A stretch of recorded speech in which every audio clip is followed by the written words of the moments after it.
कौवों के पास सब कुछ था। बड़ा घर था, घर में जरूरत की सारी चीजें और एक बेटा भी था। आसपास के सभी पक्षी कौवों की बहुत इज्जत करते थे, क्योंकि सारे पक्षी उन कौवों से डरते जो थे। क्यों रे तोते, तुम ये अमरूद खाओगे? नहीं नहीं कौवे, मैं बस ये देख रहा था कि ये अमरूद कच्चा है या पका हुआ। ले, इस अमरूद पर पहले आपका अधिकार है। अधिकार? वाह रे तोते। और फिर कौवा वो अमरूद खाने लगता है। तू मुझसे बात ना कर। ये कहानी दो गरीब परिवारों की है। रानो चिड़िया का पति शराबी था। वो कोई काम धंधा नहीं करता और उल्टा रानो के मेहनत मजदूरी के पैसे चुराकर शराब पिया करता। यही हाल कौवों के घर का था। अरे आटा तो खत्म हो गया, अब रोटी कैसे बनाऊं? एक काम करती हूँ, पहले कबूतर चाचा की दुकान से आटा ले आती हूँ। गोरी कौवी ने अपने शराबी पति से छुपाकर कुछ पैसे रखे थे। वो उन्हें लेने के लिए जैसे ही डब्बा खोलती है तो उसकी आंखें फटी की फटी रह जाती हैं। हाय मेरे पैसे! वो शराबी कालू फिर से मेरे पैसे चुराकर शराब पी गया। मैंने कितनी मेहनत से कमाए थे।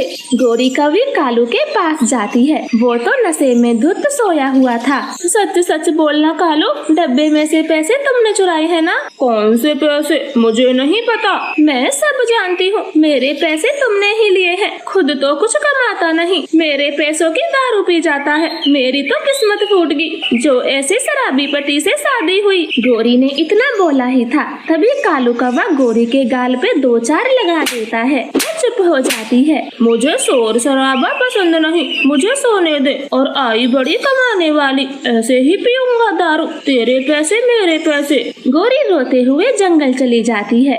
रानो जल्दी से मुझे 100 रुपए दे दो। नहीं है, मेरे पास 1 रुपया तक नहीं। मुझे पता है, कल तू काम पर गई थी। पैसे तो हैं तेरे पास, बस मुझे देना नहीं चाहती। हाँ क्यों दूं? मैं आपको अपनी मेहनत की कमाई क्यों दूं? वो भी शराब पीने के लिए। टुन्नू को हर हाल में शराब पीनी थी, इसलिए वो गुस्से में चूल्हे से जलती हुई लकड़ी उठाता है और रानो को मार देता है। हाय मैं मर गई, इस जालिम पति ने मुझे मार दिया। हाय मैं मर गई, कोई बचाओ।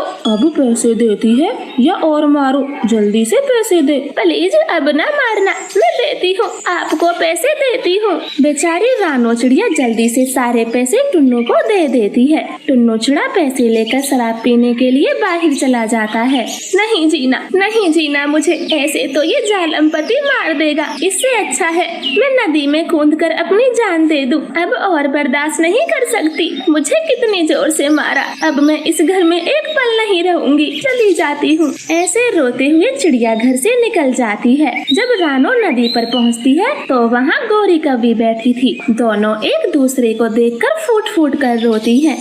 चिड़िया बहन, हमारे जीवन में जरा भी सुख शांति नहीं, इसलिए मरना ही बेहतर होगा। मेरा अब जीने का मन नहीं है, मैं मर जाना चाहती हूँ। ये देखें गोरी, चूल्हे की जली लकड़ी से मारा है। जब मेरी माँ जिंदा थी तो मैं उनके पास चली जाती, लेकिन अब कहाँ जाऊँ? मेरी माँ इस दुनिया में नहीं है, मैं भी मर जाना चाहती हूँ। इस तरह से दोनों मरने के लिए तैयार थी। तभी वहाँ से एक अनजान पक्षी गुजरता है और दोनों के पास आता है। बेटी, इतनी दुखी किस लिए हो? हमें आपसे कोई बात नहीं करनी, हमें माफ करें और चले जाएं यहाँ से। ठीक है, मैं सब समझ चुका। तुम इस समय बहुत दुखी हो, लेकिन अब सब ठीक हो जाएगा। ये मेरे पास बाल गोपाल जी की मूर्ति है, ये अपने साथ ले जाओ, भगवान सब अच्छा कर देंगे। ऐसे बोलते हुए वो अनजान पक्षी दोनों को एक एक मूर्ति देकर चला जाता है। मूर्ति को लेते ही चिड़िया का मन शांत हो गया था। चिड़िया, ये मूर्ति किसकी है? गौरी बहन, ये श्री कृष्ण की बाल अवस्था की मूर्ति है। सब इसे अपने बच्चों के जैसा लाड प्यार करते हैं। हाँ चिड़िया, और वो अनजान पक्षी बोल कर गया है, ये सब ठीक कर देंगे। चलो अब घर चलते हैं। फिर वो दोनों खुशी खुशी अपने घर आ जाती हैं और मूर्ति को घर के सबसे साफ सुथरे स्थान पर रख देती हैं और चैन से सो जाती हैं। सुबह हो गई थी तो रानो मूर्ति देखती है तो चौंक जाती है, क्योंकि मूर्ति तो सोने की बन चुकी थी। अरे वाह, कल तो ये मूर्ति एक साधारण मूर्ति थी और आज सोने की बन गई। ये श्री कृष्ण जी का आशीर्वाद है, मैं धन्य हो गई। अब से खूब सेवा करूंगी। रानो चिड़िया मूर्ति का अपने बच्चे के जैसा ध्यान रखती। टुन्नू भी जल्दी उठ गया था। रानो, मुझे माफ कर दो, मैं बहुत बुरा हूँ। कल मारने से पहले जरा भी नहीं सोचा। तुम्हें जली लकड़ी कितनी जोर से लगी। कृपया मुझे माफ कर दो। टुन्नू जी, आप मुझसे माफी मांग रहे हो, इसका मतलब आपको कल का पछतावा है। मैं बहुत खुश हूँ। चिड़िया के दिन बदल जाते हैं। टुन्नू शराब पीना छोड़ देता है और काम करने लगता है। दूसरी तरफ गौरी कव्वी को सोने की मूर्ति देखकर लालच आ गया था। अरे, ये मूर्ति तो पूरी सोने की बन गई। कल तो पत्थर की थी। उस पक्षी ने ठीक बोला था, हमारे दिन बदल जाएंगे। मैं अभी इसको सुनार की दुकान पे बेच आती हूँ। लाखों में पैसे मिलेंगे और फिर मेरा मजदूरी करना बंद। ऐसे गौरी कव्वी मूर्ति को सुनार की दुकान पे बेच देती है। सुनार ने गौरी कव्वी को बैग भर के पैसे दिए थे। गौरी नाचते झूमते हुए घर आती है। समय गुजरता गया। गौरी के सारे पैसे तेजी से खत्म हो जाते हैं और वो फिर से दुखी रहने लगती है। कालू तो पहले से भी ज्यादा शराब पीने लगा था। चिड़िया बहन, कुछ महीने तो शांति से बीत गए, लेकिन अब पैसे खत्म हो गए। कालू ने मुझे फिर से मारना पीटना शुरू कर दिया। अब मैं क्या करूं? गौरी, आपने बहुत बुरा किया जो लालच में सोने की मूर्ति को बेच दिया। इसलिए आपके घर में श्री कृष्ण जी ने अपनी कृपा नहीं बनाई। चिड़िया, अब कोई तो उपाय होगा जिससे मेरा भी उद्धार हो सके। मुझसे बहुत बड़ी गलती हो गई जो लालच में मैंने मूर्ति को बेच दिया। गौरी, कल जन्माष्टमी है। पूरे मन तन से श्री कृष्ण जी का ध्यान करो और व्रत रखना। हो सकता है आपको माफी मिल जाए। ऐसे गौरी को समझाकर चिड़िया चली जाती है। अगले दिन जन्माष्टमी का त्योहार था। गौरी निर्जला व्रत करती है। रात हो जाती है। श्री कृष्ण को भोग लगाने का समय आ गया था। गौरी अपना प्रसाद लेकर मंदिर जा रही थी। तभी उसे वही अनजान पक्षी मिल जाता है जो नदी पर उन्हें मूर्ति देकर गया था। अच्छा हुआ जो आप मुझे मिल गए। मुझसे गलती हो गई। मैं लालच में आ गई और मूर्ति को बेच दिया। कृपया मुझे माफ कर दें। कोई बात नहीं कभी, मैं फिर से तुम्हें श्री कृष्ण जी की मूर्ति देता हूँ।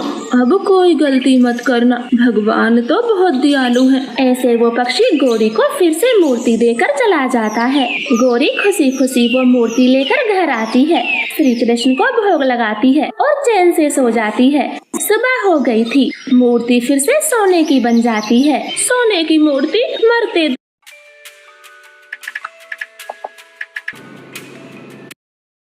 दम तक अपने पास रखूंगी। हे भगवान, मैं धन्य हो गई जो आपने मुझे माफ किया।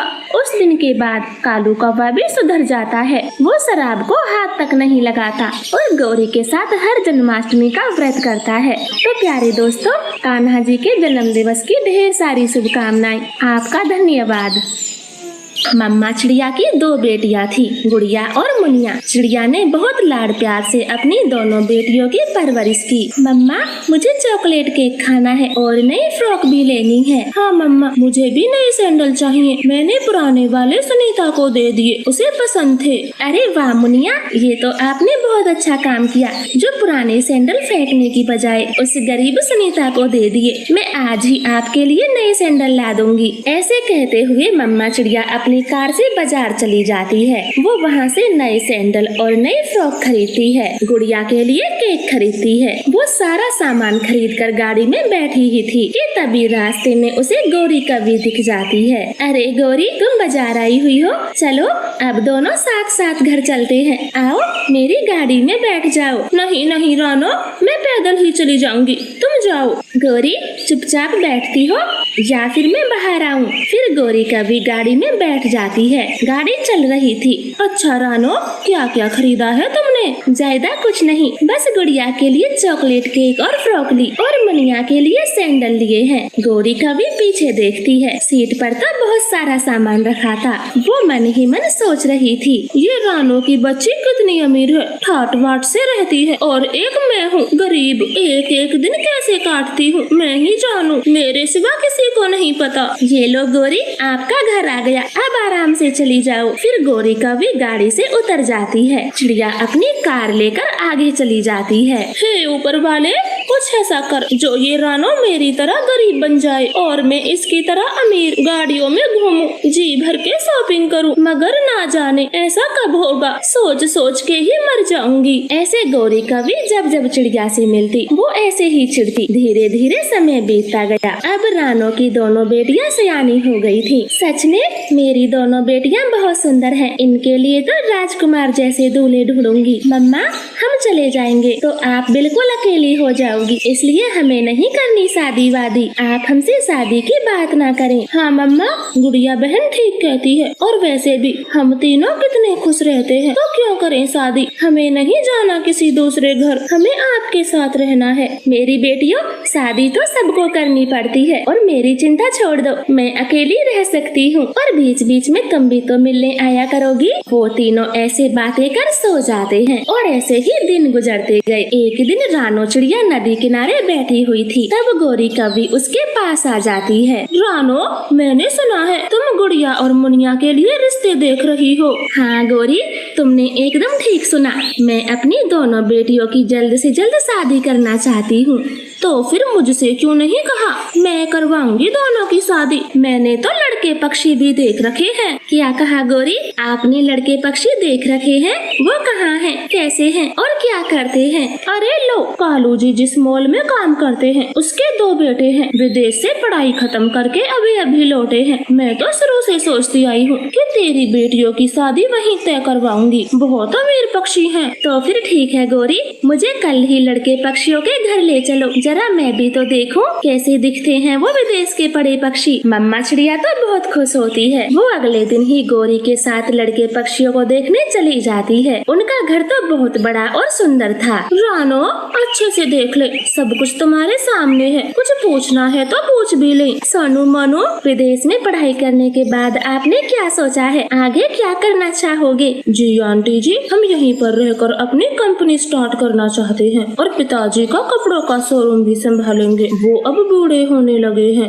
गौरी, मुझे ये पक्षी बहुत पसंद है। मैं अपनी बेटियों की शादी इसी घर में करूंगी, मुझे पसंद है। अरे अब मिठाई खाओ, ये तो बड़ी खुशी की बात है। रानो को लड़के पक्षी पसंद आए। फिर शादी की तारीख पक्की हो जाती है और जल्द से जल्द सब शादी की तैयारियों में लग जाते हैं। रानो, अब तो सब कुछ तुम्हारी बेटियों का ही होगा, ये घर खेत सब कुछ, इन सब का तुम्हें क्या करना है? हाँ गौरी, सब कुछ मेरी बेटियों का ही है। इनके सिवा मेरा कौन है जिसे मैं अपनी वसीयत दूंगी? तो मैं क्या कहती हूँ, इस घर को छोड़कर सब कुछ अपनी बेटियों को दे डालो। शादी में तुम्हारा नाम बढ़ेगा और ससुराल में गुड़िया और मुनिया बेटी की वाह वाह होगी। सब कहेंगे ऐसी बहू किसी की नहीं आई जो इतना दहेज लाई है। क्या ऐसा है गौरी? तो ठीक है, मैं सब कुछ अपनी बेटियों को दे दूंगी, मुझे क्या करना इन सब चीजों का। फिर गौरी कभी अपने घर चली जाती है। 2 दिन बाद धूमधाम से उनकी शादी हो जाती है। सोनू बेटा,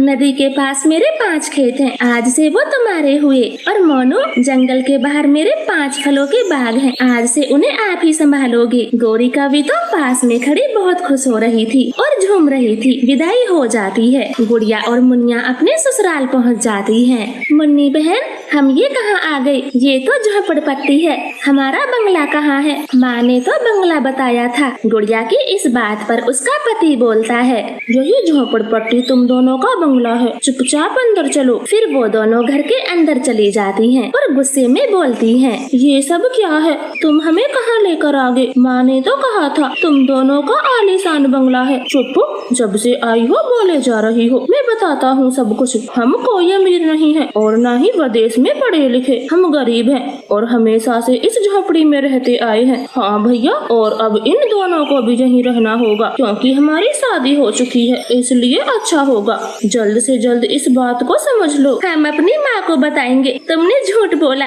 हाँ बताओ बताओ, जरूर बताओ। ये सब तुम्हारी गौरी आंटी ने किया है, हमारी शादी तुमसे करवाई और खुद अमीर बन गई। अब तुम्हारी माँ की सारी दौलत गौरी के नाम हो गई है। गुड़िया मुनिया के तो पैरों तले जमीन खिसक गई थी। जैसे तैसे सुबह होती है, दोनों बहनें सबसे पहले अपने घर भागती हैं और सब कुछ अपनी माँ को बता देती हैं। गौरी, तुमने ऐसा क्यों किया? इतना झूठ बोलकर मेरी बेटियों की जिंदगी बर्बाद कर दी। तुम्हें आखिर क्या मिल गया? अब तुम्हें सब पता चल गया तो बता देती हूँ मैं क्या करती रानो। मुझे तुम्हारी तरह अमीर बनना था। अब देखो, मेरे पास सब कुछ है, 5 फलों के बाग, लेकिन तेरे पास कुछ भी नहीं। इसलिए उन गरीबों से तेरी बेटियों की शादी करवाई और ये सब मेरा प्लान था। गौरी, ये तुमने ठीक नहीं किया। मैं नहीं मानूंगी ऐसी शादी को। तो ठीक है, मत मान, रख अपनी बेटियों को घर में, पर याद रखना अब तू अमीर नहीं गरीब है। तेरी बेटियों से कोई शादी नहीं करेगा। गौरी वहाँ से चली जाती है। मम्मा, अब क्या होगा? उस गौरी ने तो हमें गरीब बना दिया, कहीं का ना छोड़ा। मेरी बच्चियों, आपकी शादी तो हो गई है, आप अपने ससुराल जाओ और गौरी को ऊपर वाला सजा जरूर देगा। ऐसे अपनी बेटियों को समझाकर रानो उन्हें ससुराल भेज देती है। ऐसे अपनी मम्मा की बात मानकर वो दोनों अपने ससुराल चली जाती हैं और गरीबी में दिन काटती हैं। गौरी कभी जो चिड़िया की दौलत पाकर बहुत खुश थी, कुछ ही दिनों में उसे कोढ़ की बीमारी लग जाती है और वो तो तड़प तड़प कर मर जाती है। तो प्यारे दोस्तों, धोखे का अंजाम बहुत बुरा होता है, इसकी सजा ऊपर वाला जरूर देता है। आपका धन्यवाद। मम्मा चील का एक अंडा था। वो अपने अंडे को घोंसले में छिपाकर शिकार करने चली जाती है। मम्मा चील को शिकार लेने दूर तक जाना था। ऊंचे आसमान में उड़ती हुई एक कौवी खाली घोंसला देखकर वहां आ जाती है। अरे ये क्या, ये घोंसला भी खाली पड़ा है, इसमें ना कोई अंडा है और ना ही कोई फल। लगता है आज भी मुझे भूखा रहना होगा। गौरी कौवी वहाँ से उड़ने ही वाली थी, तभी उसकी नजर छुपे अंडे पर जाती है। गौरी तो अंडा देखकर बहुत खुश हो जाती है। वाह वाह, पत्तों में छिपा अंडा मैंने देख लिया, अंडे को मैंने ढूंढ लिया। गौरी कौवी वो अंडा उठाती है और वहाँ से तेज रफ्तार में भाग जाती है। मम्मा चील भूखी प्यासी भोजन की खोज कर रही थी, लेकिन उसे अभी तक कुछ भी नहीं मिला था। तब उसका एक साथी बोलता है, माही चील, चलो शिकार ढूंढने दूसरे जंगल चलते हैं। नहीं नहीं चीलू, मेरा अंडा घोंसले में अकेला है, मुझे तो अपने अंडे के पास जाना है, वो कभी भी अंडे से बाहर ही आता होगा, मैं चलती हूँ। ऐसे बोलकर मम्मा चील अपने घोंसले में आ जाती है, लेकिन अंडे को अपनी जगह पर न देखकर मम्मा चील की आंखें तो फट जाती हैं। मेरा अंडा कहाँ गया? किसी दुष्ट पक्षी की इतनी हिम्मत जो मेरे अंडे को चुरा के ले गया। फिर मम्मा चील अपने अंडे को यहाँ वहाँ ढूंढती है, लेकिन उसे कहीं कुछ नहीं मिलता। सामने से रानो चिड़िया दाना लेकर आ रही थी। चील को रोते देख वो उसके पास आ जाती है। माही चील, आप रो क्यों रही हो? आपको क्या हुआ है? चिड़िया, मेरे अंडे से बच्चा निकलने वाला था, कोई जालम पक्षी मेरा अंडा चुरा के ले गया, मैं कब से उसे ढूंढ रही हूँ। माही चील जी, अब तक तो वो दुष्ट आपके अंडे को खा गया होगा, अब रोने से कुछ नहीं मिलने वाला, आप धीरज रखें। ऐसे बोलकर चिड़िया वहाँ से चली जाती है। गौरी कौवी तो वो अंडा अपने घर में बैठकर मजे से खाने ही वाली थी।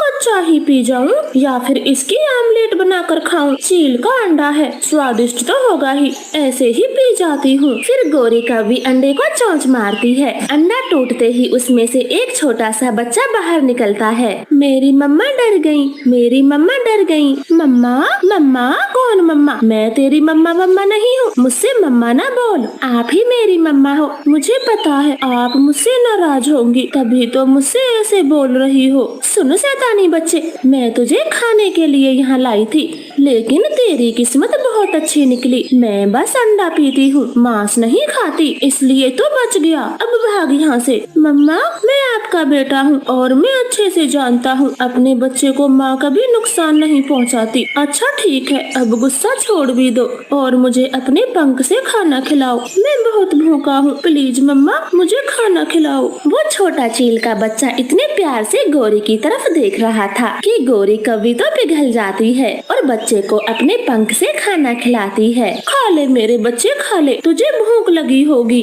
मम्मा, मेरा पेट भर गया, अब ये दाना आप खा ले। वैसे मम्मा, मैंने क्या गलती की थी जो आप मुझसे नाराज हो गई थी? कुछ नहीं मेरे बेटे, बस आपने अंडे से बाहर निकलने में बहुत देर लगा दी थी, इसलिए आपकी गौरी मम्मा तुमसे नाराज थी। सॉरी मम्मा, मैं फिर से आपको कभी नाराज नहीं करूँगा। मैं बड़ा होकर आपकी सेवा करूँगा, दाना लाऊंगा, आपके लिए वो सारे काम करूँगा जो आप करती हो। उस बच्चे के मुँह से ऐसी प्यारी बातें सुनकर गौरी कवि के आंखों में आंसू आ जाते हैं।